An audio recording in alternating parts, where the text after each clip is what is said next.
Alright, old school NBA fans, self-researched, NBA facts. Got another video for you. As always, thanks to anybody who watches my videos, subscribes to my channel. I really appreciate it. I want to give a special thanks to WAF6IX. Thanks a lot, my man, for your super thanks and your support. It is very much appreciated. And this video here is something that I've always found bizarre and baffling. And that is, why did Kobe Bryant take so many blowout, closeout losses? I mean, severe beatdowns, way more than any other all-time great. It's an anomaly, or is there something more to it? I'm going to rely on you guys for this because I don't know the answer, but it sticks out like a sore thumb, and it's always left me scratching my head. So I'm going to throw up some players here, all-time greats, just to show what was their worst closeout beatdowns. Isaiah Thomas, his worst loss ever. The only time he had any over 20 points was the 1991 Game 4 against Chicago, 115-94, 21 points. That's the only 20-point closeout loss he ever took. Charles Barkley was eliminated every single year he made the playoffs. His worst loss was 1990 against also Chicago. In Game 5, got beat 117-99, an 18-point loss. But that's it. He has zero 20-point closeout losses. Rick Barry, 1970 against the Washington Capitals of the ABA. In Game 7, lost 143-119, a 24-point beatdown, but that was his only one of his career. John Stockton made the playoffs every year of his career, eliminated every year of his career. His worst loss was in 2003, his last season against Sacramento in Game 5, 111-91, 20 points. That's it.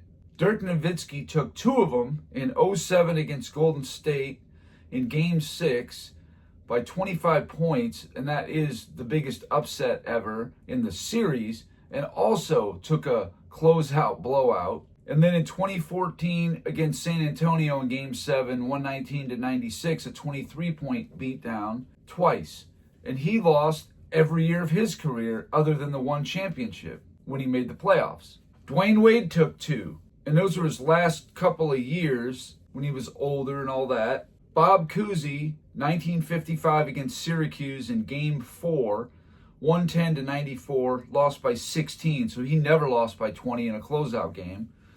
John Havlicek, 1967 against Philly in Game 5, lost by 24 points. That's his only one. Dolph Schayes lost two, 1960 against Philly, 61 against Boston, two 20-point losses there. Elvin Hayes only took one, 1982 when he was on Houston. I think that was his last season, by 21 points. Elgin Baylor, 1970 against the Knicks, lost by 14 points. That was the worst loss. Giannis took two, and he took the worst beatdown on this list. First time he ever made the playoffs in Game 6 against Chicago, he got beat 120-66, lost by 54 points. And then in 2022 against Boston in Game 7, 109-81, 28 points there. Two, Nikola Jokic this last year took a 32-point thumping by OKC. Kevin Durant in 23 by Denver, lost by 25 points. That's his only one, though. David Robinson took two of them in 96 against Utah.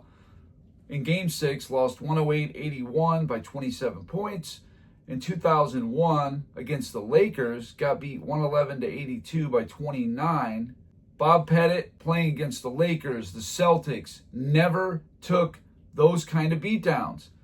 1963 against the Lakers in Game 7, got beat 115-100, 15 points, that's it.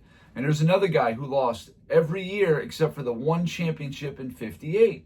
Kevin Garnett in 2003 against the Lakers, got beat 101-85 by only 16 points. That was his worst loss in a closeout game. And KG got eliminated by some really good teams. Karl Malone, 2003 against Sacramento, just like John Stockton, lost by 20 points. That was his only one. He was eliminated every single year of his career, but only took the one 20-point beatdown. George Mikan, his worst loss ever. It's almost laughable. 1951 against Rochester by 5 points. Oscar Robertson never took a 20-point beatdown. He lost by 16 points, 112-94. Moses Malone took 2 of them by 21 points. 82 against Seattle and 88 against Detroit, both by 21 points.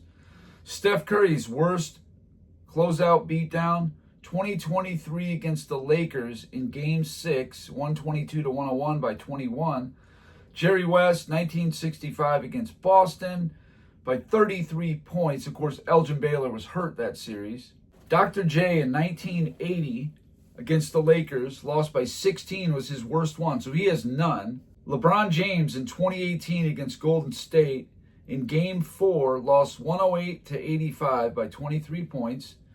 Shaq in 03 against San Antonio got beat 110-82, but that's his only one. Tim Duncan, just like David Robinson, in 01 against the Lakers, 111-82. Hakeem Olajuwon, his only 20-point closeout loss, 1990 against the Lakers by 21 points.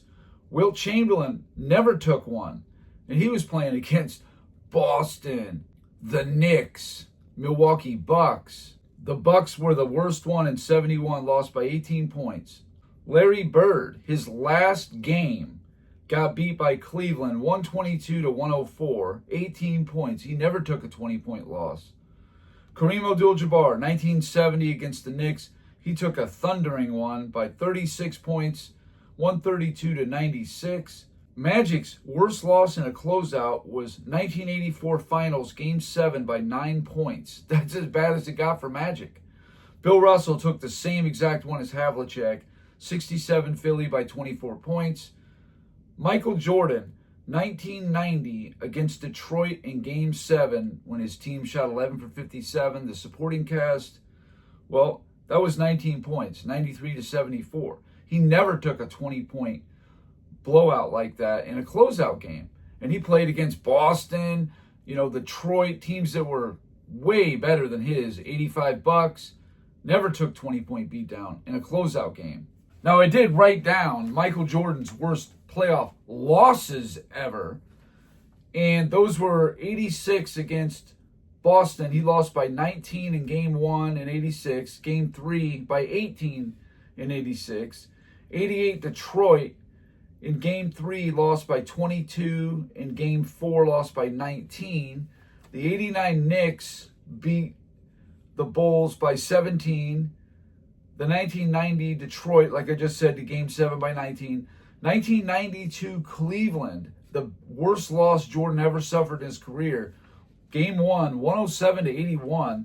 95 Charlotte, 106-89. That's 17 points. Seattle in 96 Finals, Game 4, 107-86. Those are the worst playoff losses, period, that Michael Jordan ever suffered. Now we get to Kobe Bryant. Why does he stick out like this? And there's so many of them. I just gave you my personal top 35, right? Why does Kobe have so many more? I hope somebody has a good answer for this. I thought he was all full of pride and grit and determination and all this. Why would he allow his team to get this destroyed this many times? 2003 against San Antonio, just like Shaq took the same loss. Game 6, 110-82 by 28 points. Back jumpers off the Spurs benches. Everybody's getting in the act. Well, they could be getting ready for the big barbecue down in Texas if Dallas can get by Sacramento tonight. Boy, no kidding. Texas was a tough place for everybody to go as Steve Smith knocks down a three. And Derek Fisher and the rest of the Lakers knows that it's over. They're not very used to losing. And it's going to be tough for them to swallow. But as Jack Nicholson said, the better team wins 7-game series. And San Antonio swept the Lakers during the regular season. They were up 2-0. The Lakers battled back to 2-2. But then it was San Antonio on Tuesday. And tonight on the road, finally a road team in this series. A road team in this series wins one, and it happens to be San Antonio, and they do it in dramatic fashion over the three-time defending champion Lakers, 110-82. And San Antonio wins it going away. 2006, the infamous Game 7 against Phoenix where Kobe stopped shooting or whatever. He took a 121-90 beatdown, 31-point differential there. That's the previous worst loss in a Game 7 for the Los Angeles Lakers. Yeah, I couldn't really find too much footage on that. It's like they trying to cover that up or something. I don't know. 2008 finals against Boston in Game 6. This was the worst one of all. 131-92, 39 points. What? And we'll have the final timeout. Kobe Bryant had a hot start, but the Celtic defense once again frustrating him. The Celtics are, you talk about team, you talk about get it done. Guys like Brian Scalabrine on the shot clock as this crowd ready to roar when the final buzzer sounds. There's a 24-second violation.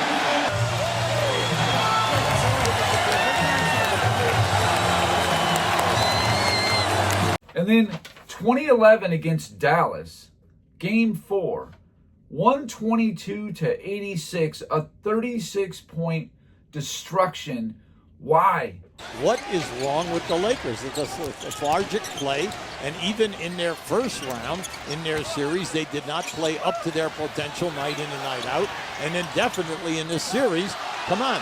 I like the fact that Phil Jackson said that, hey, with 3 minutes, we could be ahead 2-1. Game 1 and Game 3. Absolutely, because they were ahead in both games as we got down into the 3-minute mark, and it got away from them. Well, that's called execution. And did you shoot a high percentage? No. Did the right guys get the ball in their best areas of the court? And the answer to that was no. Within the media, within your peer group, and within your players, you are going to the middle of June 13 times in 20 years. So there will be a new champion in the NBA, and one of the great coaching careers of all time has come to an end. So does anybody have a good answer as to why Kobe Bryant got whooped on this bad in closeout games? This worse than any other all-time great. He's got double the amount of any other all-time greats. Nowitzki, Wade, Dolph Schayes, Giannis, David Robinson, Moses Malone. There were 6 other all-time greats that took 20-point or more. But Kobe took double that of the worst ones here. And the scores of them, 28, 31, 39, and 36. What is that about? If anybody has any kind of a theory, anything to let me understand why, I'd love to understand why this happened. And I hear people like Scap Attack going on, overinflating Kobe Bryant. Kobe is a funny player because there's times where I have to defend him to people. The people think he's not even top 10. Oh, he's not really that good. You overrate him. Because he fell at number 4 for me in my criterias. Good thing I didn't use this as a criteria. I may have rethought that. But other times I'm saying no, calm down. Kobe is not 1B. There are players between Michael Jordan and Kobe Bryant, okay? There are players between them. He's not right there, like Kevin Durant says. When I did my criteria system, and ultimately it's a point system, Kobe was closer to Hakeem Olajuwon at number 8, much closer than he was Bill Russell at number 2. He was a very good distance away from number 2, Bill Russell. And he was not that many points away from Olajuwon. Magic, Kobe, Kareem, Bird, Wilt Chamberlain, and Olajuwon were all basically in the same little tight group. It was so close. He's much closer to Olajuwon than he is to Bill Russell. Just knock off this, oh, he's right there with Jordan. He's even better than him in some things. He was more skilled. No, he wasn't. Knock that stuff off. He never was. Yeah, Kobe had an 81-point game. Great for him. But that's the stuff you hang your hat on. Like I said, people like Scap Attack, and I've heard other people too, they just overinflate Kobe Bryant. He was a great player. He deserves to be in the top 10. He's even in my top 5. but he is not right there with Michael Jordan. Just knock it off. And to me, is any of these teams that Kobe got beat down by better than the 86 Celtics? I don't think so. Or the 89 Pistons? Definitely don't think so. So anyway, that's all I got for this video. Thank you guys for watching. If you liked it, please hit the like button. If you wouldn't mind sharing it, that would be great. If you haven't subscribed already, please do. I give daily content. And that's it.